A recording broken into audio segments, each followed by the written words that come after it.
Welcome to Far East Wargaming, bringing you another Heresy Thursday. My name's Richard, and once again, we've got Jason joining us. Hello everyone, glad to be back. Welcome to another episode on Thursday. And this week, we're doing something slightly different. We're gonna have a discussion about the recent Horus Heresy narrative event that we hosted at Far East Wargaming. Yes, it continues our series of events that we're doing here in Malaysia. It's very much in the narrative theme, and every event connects to one another, but this one was pretty unique because we ran nothing but Zone Mortalis for this event. Yes, this event was called the Fractured Spire and was done in conjunction with one of the hobby stores in Malaysia, Hobby Bunker. And I've got to give a really big shout out to them for their support just for the venue and also for sponsorship of some of the prizes. Yeah, absolutely. We couldn't make this possible without their support and with the support of all of our sponsors. So yeah, big shout out for Hobby Bunker. This is the second event that we've done in the series at their location, and they've always been incredibly supportive, helpful with all the logistics and also with the prize support. So if you have a chance to come here to KL, go and check them out. Yes, definitely. They're located in USJ. You can look up on Google Maps Hobby Bunker, and there will be a link in the description of this video that you can click to go directly there. Yeah. Honestly, I was really pleased. This was, like you said, slightly different because normally we run a normal event with normal army lists varying between 1,500, 2,000 points, and we throw in a ZM game just to add a bit of flavor, and we normally do about 3 games in a tournament. But this time we wanted to include a few more people, and we wanted to try and get more games in, so we pushed for a 4th game this time, and that was mixed opinions there. Yeah, and just for those of you that don't know or haven't listened to the previous episode where we talked about events here in Malaysia, the scene here is still small, especially in comparison to the US or to the UK or many other places. It's very vibrant. There's a good pool of probably about 20 plus players, but of those 20 plus players, of course, the stages of their armies are different stages, the points values, the types of units they have available, et cetera, et cetera. So we run our events one day only because also there's just not a lot of people here that have the ability to give up their entire weekend for an event. And yes, we moved from 3 games to 4 with Zone Mortalis. My thought was, I thought it was a good move, to be honest with you, but we did have some difference in opinion from the attendees. Yeah, we were limiting the games to 2 hours. It is a Zone Mortalis game, so they are 4 turns plus a 5th on a 2+, and a 6th on a 5+. And generally when we play Zone Mortalis, I think it's also because we're pretty efficient at it and we played quite a few games. Turn 1 and turn 2 tend to happen in the first 15 minutes. And so there's an hour 45 for the rest of the turns. But I think for some of the attendees, even myself, I felt that by game 4, I was tiring of standing on my feet for so long. Yeah, and I think that for me as well, right? I mean, the physical aspect of it, of playing 4 games in one day. Yes, the ZM games are shorter, and like the games that I participated in, I guess for the same reason as you mentioned, it's being familiar with the rules. I didn't have a single game go longer than 90 minutes. But yes, if you're new to the system, it's going to cause you some headaches, and physically it is a lot to ask out of people. And I think with the benefit of hindsight, we thought that we were going to be averaging less than 90 minutes per game, and it just turns out that there's too many players that still need to get familiar with the rules and different reasons, et cetera, et cetera. And yeah, I think in the future we probably would go back to 3 games. Would you agree? Yeah, I think it's a safe bet that regardless of the format we're going to play in our next narrative event, will be on the 3-game basis. I do think also because we'll be going back to more regular games, so we'll need the extra time for that. But also I think it gives people a bit more time to breathe, especially if they're the faster players. They just get a bit more time to relax. Yeah, absolutely. And I mean, the venue itself is great, so don't get me wrong on that part. But there's limited seating if you're not actually playing. So if anybody's friends came or anything else, and it can get a little bit crowded at times. And probably that downtime is valued by the players. And yeah, three seems to be the way to go. Well, to talk a bit more about the event, like I said, it's called the Fractured Spire. And normally when we run events, we don't ourselves have time to play. And I know, Jason, you come from a competitive background way back when, before coming to Malaysia.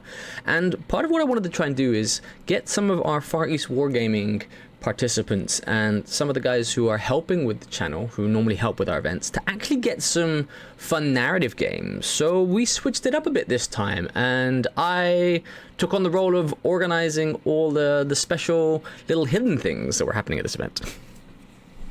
Yeah, and shout out to you for actually, not just puffing you up here, but shout out to you because I thought it was well run. I thought the pregame of stuff that we'll talk about in just a moment was also very well done. So big kudos for that. Yeah, so I ran the first two events, the first one by myself, and then the second one you and I did together. And it just was awesome to be able to roll the dice. And even though I come from a competitive 40K background, that was literally over a decade ago. So I don't play competitive really. I play purely for the narrative, purely for the fun. And I brought actually Thousand Suns to this event. Because it's our newest army for the studio, just to also, just have some fun playing that and throwing the dice around. And it will be subject to another podcast, but it turns out that Thousand Suns are sneaky good in Zone Mortalis, and I was literally playing only what we have painted. And for some reason, it turned out to be pretty optimized for the event. But no, it was great to play, and I really enjoyed that part of it. And it's good to get on the other side of the desk every once in a while. Yeah. In terms of the armies that attended, we had a Loyalist and Traitor split. On the Loyalist side, we had a Space Wolves army. We had Jason with his Thousand Suns. We had an Imperial Fist army, a Salamanders army, and a Blood Angels army. And on the side of the Traitors and the War Master, we had an Iron Warriors army, an Emperor's Children's army.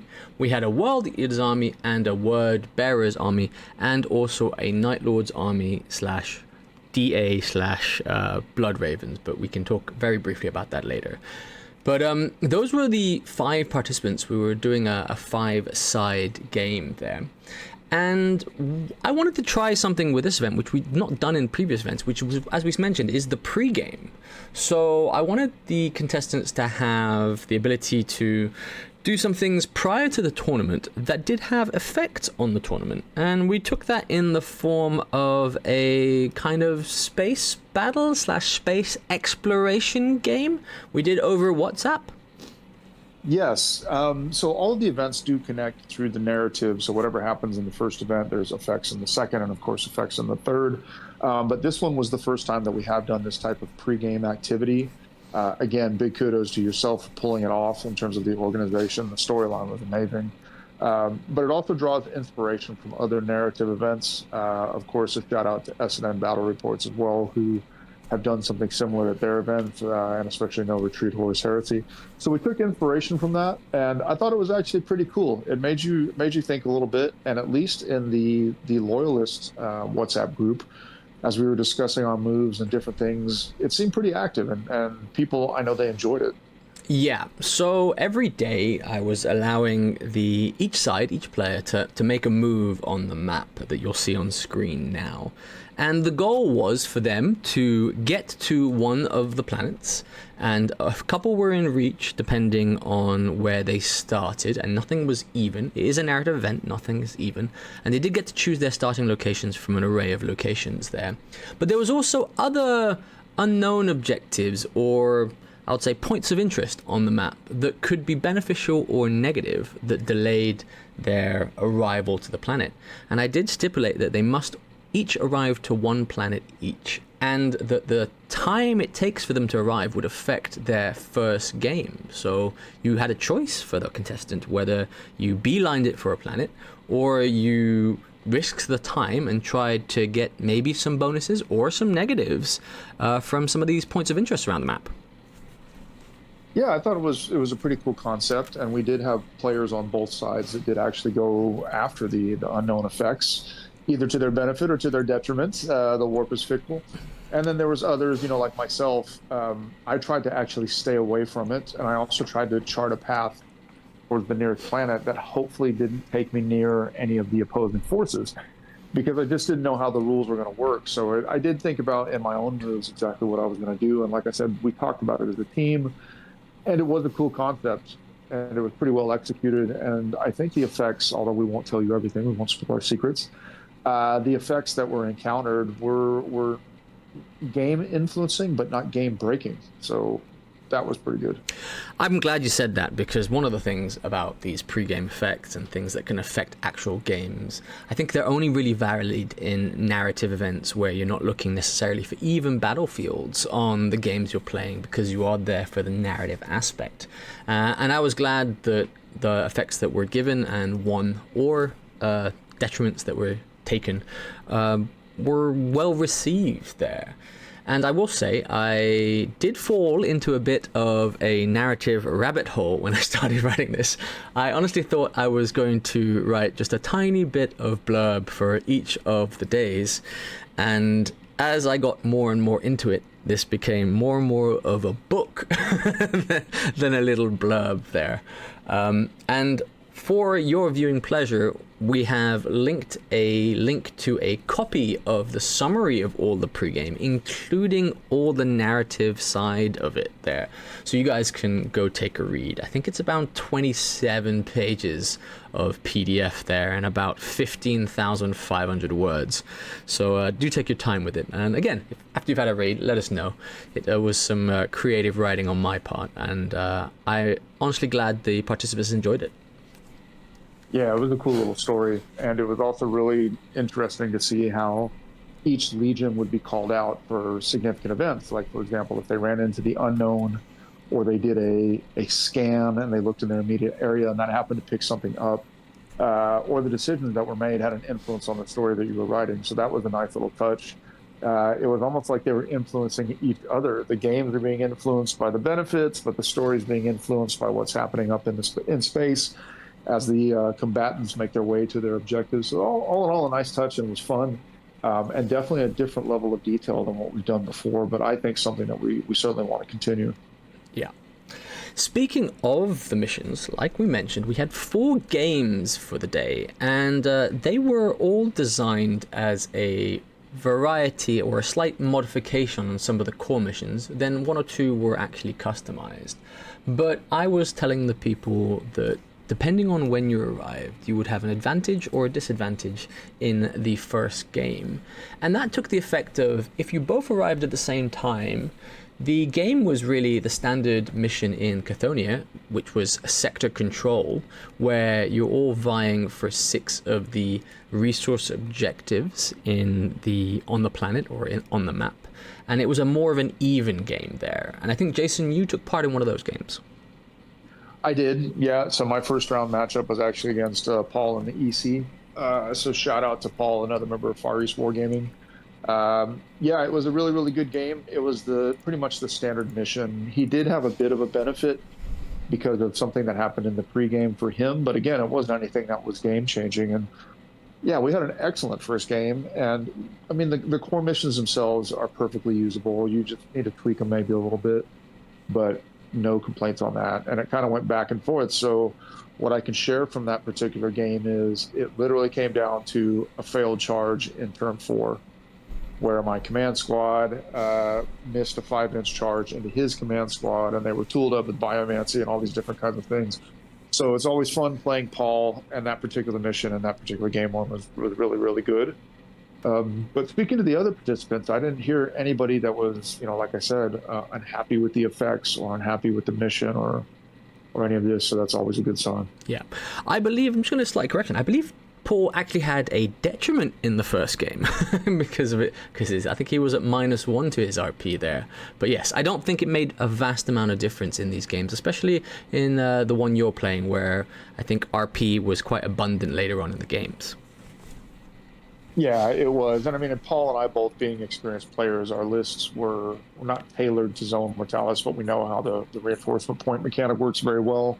So even him having the -1 detriment and only starting with 5 reinforcement points, it didn't materially affect the game, to be quite honest. But yeah, no, it was a really, really good game, and Paul ended up coming back with the win, and this was after the dice was being terrible the first 3 rounds. I mean, he was atrocious with his dice, and then it all came back when it mattered. Yeah. And for the participants who arrived before their opponents, we were playing the Strategium Assault mission with a slight variation in that there was a secondary objective in the Defender's Deployment Zone, and we named that Vital Resource. And at the end of the game, whoever controlled that received an additional 1 VP.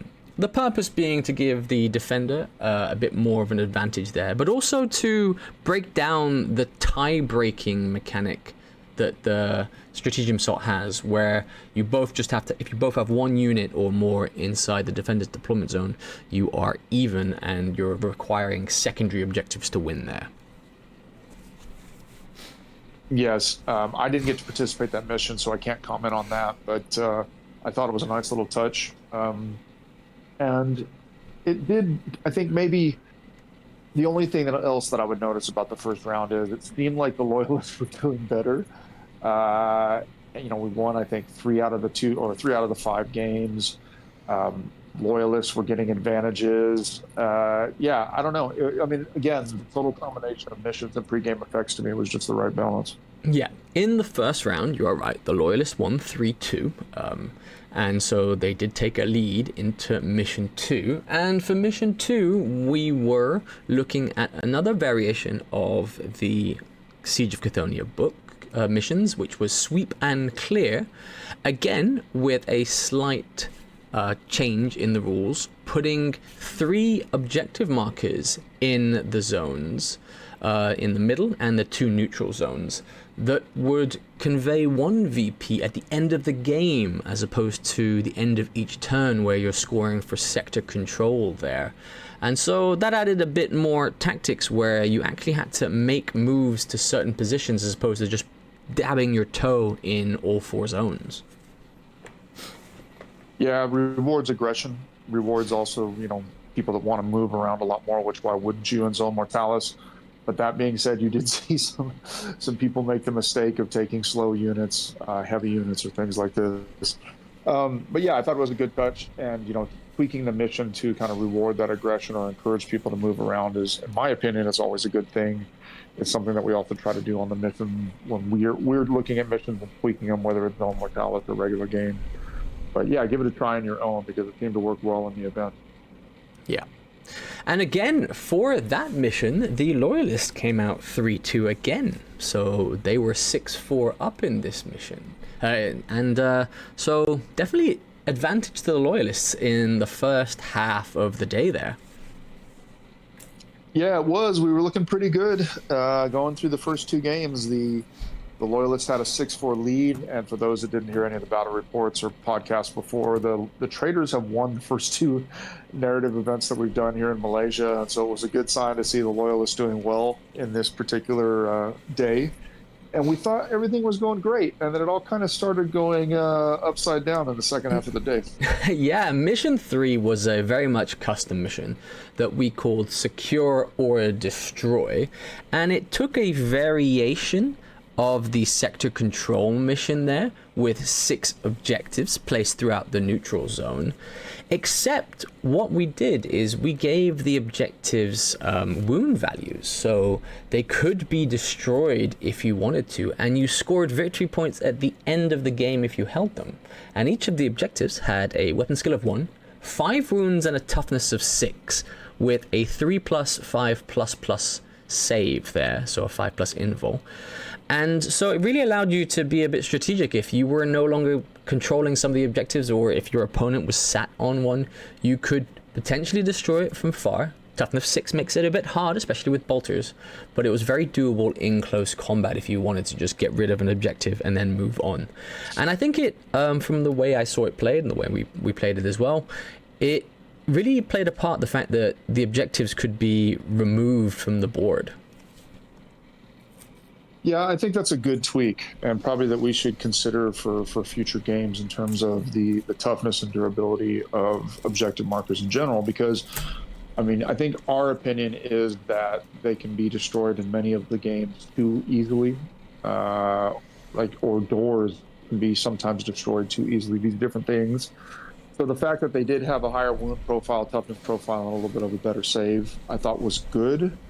I guess my only feedback or suggestion would be that maybe the 5 wounds T6, 3 up, 5++, might be a little too much. So maybe we can tweak that a little bit, because I think in most games, when I saw people attacking the objective markers, it was taking, if it was shooting, it was taking 2-3 rounds of shooting, or 2 to 3 units of shooting. If it was assault, it was taking 2 to 3 rounds of assault, unless, something like Terminators with Power Fists or Thunderhammers running into them. So maybe there should be a little bit of a tweak there, but I thought it was a great idea to make it more durable and give that option for the player to kind of have an effect and stop people from just camping them. Yeah. And this was the mission where things really turned around for the traders, because it was nearly a clean sweep with a 4-1 win for the traders, bringing it back closer to level there. And so I was surprised at that turnout. It seemed that the traders were a bit more aggressive in taking the points. Yeah, I don't know what happened on the other tables, to be honest with you. Not to toot my own horn, but yes, I did actually have the only win for the Loyalists in round 3, just by sheer coincidence. I don't know what happened. Yeah, it was I think that the balance of armies and the skill levels of the players and the matchups and the lists, there was nothing in my mind it was a very competitive playing field, I guess is what I want to say. So it was kind of surprising to see either side go 4-1. But yeah, that was a big round 3 for the traders. Yeah. And then it really, well, I think also in that round, who are you playing? Are you playing Genes? Are you playing the Iron Warriors? Yeah, because I know you also played the 1,000 Suns in one of the rounds, and you played the Word Bearers, and that there is the perfect matchup for the 1,000 Suns, right? Oh gosh, I felt bad for Pat, because out of all the rock paper scissors for the Word Bearers, the 1,000 Suns are the only one. And yes, that game did not go well for the Word Bearers. Hentai Blade Occult, we've talked about it in our first bat rep with them. They're nasty. They're totally nasty. And when you have force and you have the ability to just supercharge them, where they're even able to roll over Gal Vorback, they killed Gal Vorback on the charge with the Warlord. And the Warlord was Argel Tal. So the 10-10 Kentai Blade Occult on the charge completely butchered that unit. It was crazy. But yeah, that was an unfortunate matchup for the Word Bearers. And I think even then, Pat still played a really good game with what he had left. But yeah, I don't know. Round 3. Now we're going to talk about round 4, because that's kind of when it all came down to it. Yeah, round 4 was another custom mission, and what I called it was Strategic Intel, and it was taking place on a Space Hulk with a custom deployment, which was opposite 1-foot squares on a 4-foot board for the defenders and the attackers. And again, there were 6 objectives, but we gave them the same toughness values and same destroy ability. But we added a few caveats. We took a page from one of the normal missions, War of Lies, and gave each of the objectives at the end of the game a potential negative, positive, or 2 victory points there for that, which added a bit of fun if you were controlling it. Again, you didn't know if you necessarily got the correct intel or a dud, and I think that added there. But we added 2 more caveats. We had 2 objectives, which were some of the cat servitors, which were running around every movement phase, not every turn, to get away from people who were trying to capture them, which I think added a bit of joy and just a bit of comedy factor to this. And then I added another caveat where we had some demons and a custodes come in, and I think maybe that's where we had a bit too much going on in the game. I thought altogether it was fun, right? I mean, you had the different types of objectives. One you can pick up and hold scoring units, and one you cannot. Otherwise, it'll squirt away out of your control. That was pretty cool in the way it was randomly moving around. And I know that the War of Lies random scoring can sometimes be a bit divisive. Some people love it, some people hate it. Me personally, I love it because it forces you to move, and you just don't know what you're going to get. So in some cases, you got to kind of overcommit to multiple objectives because you don't want to take the risk on not getting anything or negative on one. I thought the objectives were good. I thought the introduction of the demons and the custodies probably also slowed the game down a little bit. And maybe what we could have done different on that is we should have also maybe printed out stats for each, and because there's a lot of players that don't know the stats on the demons and the custodians, and a lot of questions going back and forth and whatnot. I think altogether was a little complex. My game ran pretty smooth, but I think some others were struggling with it a little bit just because there was just so much going on. Yeah. But again, I think it was fun. I did make a change to the victory conditions where scoring units could control more than one objective because we could pick them up and move them. And they had to be scoring units who controlled them. So it kind of was, the point was to send your non-scoring units out to fetch these objectives and bring them back to your scoring units. That's very, very different from the standard rules where only one scoring unit per objective there. But it's also a bit because not all of the armies were fully optimized for maximum scoring there. And I think one of the key caveats for Zone Mortalis is you really do have to prioritize line units in your building of your army. Yes, and we do have some players, and you may have it in your local area, your meta as well. We have some players that have come over from 40K, and obviously the list construction and the types of lists that you build between the two games are completely different. And I think some of them are still kind of in that 40K mindset of boys versus boys. And I'm always the opposite. You hear me say it all the time, boys over toys. But again, your style may vary. But in Zone Mortalis, if you're not rocking minimum 3 scoring units, you're going to struggle on most of the missions. And you'll especially struggle on a custom mission like this. And whenever we do the custom missions, we always try to include a wrinkle in them that kind of discourages or is a hard counter to certain lists, right? And this mission is a great example of that. If you did not have scoring, you were going to struggle. You were going to basically give your opponent a huge advantage. But yeah, definitely when you build those ZM lists, don't forget the importance of line, but hey, don't forget it all the time, in my opinion. It's true. I think in all missions now, in Age of Darkness, a line is very important. And honestly, there's some really good line units that I think are underutilized there. We saw actually quite a few despoiler squads come in there, which was nice to see. We don't normally see them in normal games. And seeing them on the field was very refreshing there. Yeah, it was. There was a lot of, just different kinds of units. We saw word bearers rocking tainted mauls, which was really cool. We saw lots of World Eater Despoilers, which is what they should be doing, being led by Karn. We saw Dominators, but also other Iron Warriors, and Gene's Iron Warriors were very much leaning into the pinning bolters. And in our game, he pinned me like 3 or 4 times. So that was actually pretty effective. But yes, that's the other great thing about ZM, to your point, is you get to see a lot of stuff that you don't see in a normal game. And the list for this event really reflected it, I think. Yeah. So for that there, at the end of the day, we had the total wins and losses for both sides come out to 10-10 in this event, and we decided that we wanted an actual winner, so we had a roll-off between the two leaders of both factions. We had elected 2, I think, captains of each of the sides, and they rolled off 1d6, and the Warmaster won. Yes, as luck would have it, it came down to the dice roll, and that makes all 3 of our narrative events that have been taken by the traders. Boo hiss. Come on, loyalists, let's get it together for event number 4, which we hope to have later on this year.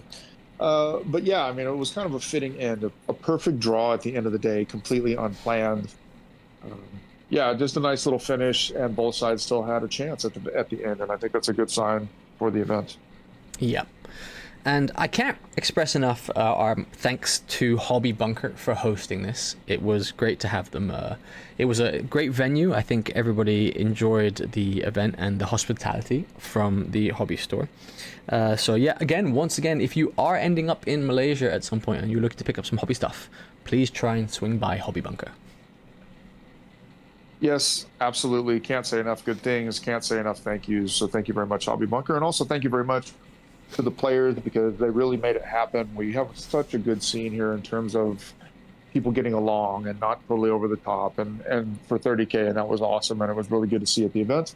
And again, another big shout out to yourself, Rich, for a compelling pregame a well-executed event, and even stepping in at the last minute, because we did have an unfortunate incident that also happened as well. Well, we did have a last minute pullout, so that's why when you see some of these photographs, you won't see a Night Lord's army. You will see a faction of the DA, which was a traitor Blood Ravens force, running heavy Indomitus. And I will say, I was honestly very impressed with how well Indomitus do, just in general. With Thunderhammers and Storm Shields they're not bad.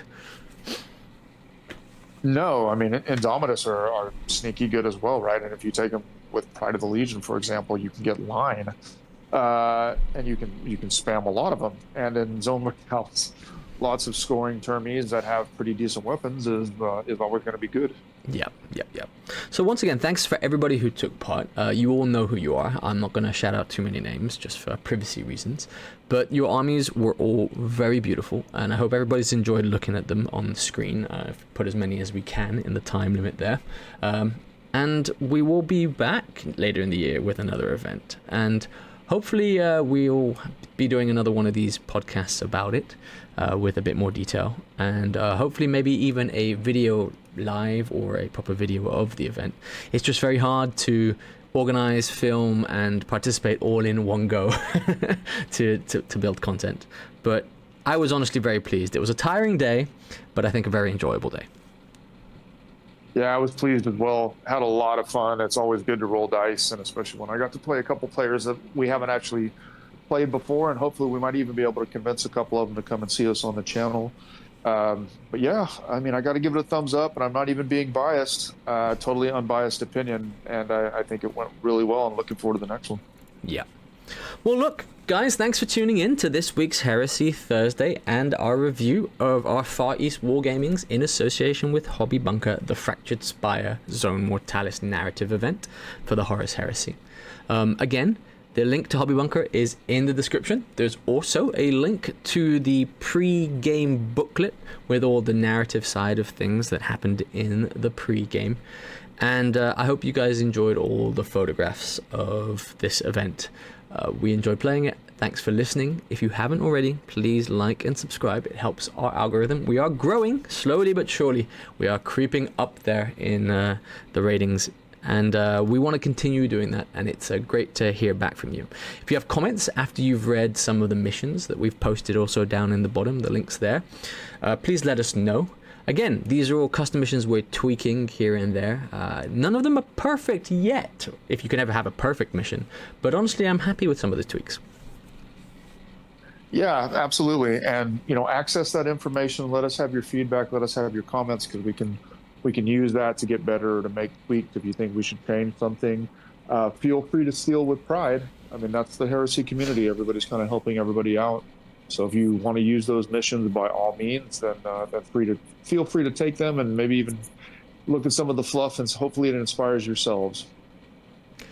Well, look, thanks for tuning in, and thanks, Jason, again, for also taking part and joining me to discuss this. But we'll be back next week with another Heresy Thursday, so I hope you tune in for that. But that's all from me, Richard. Thanks for tuning in. Thank you very much. Always welcome. Always a pleasure. Please keep a comment coming, like, subscribe, and all these different kinds of things. And we will definitely catch you on the next one.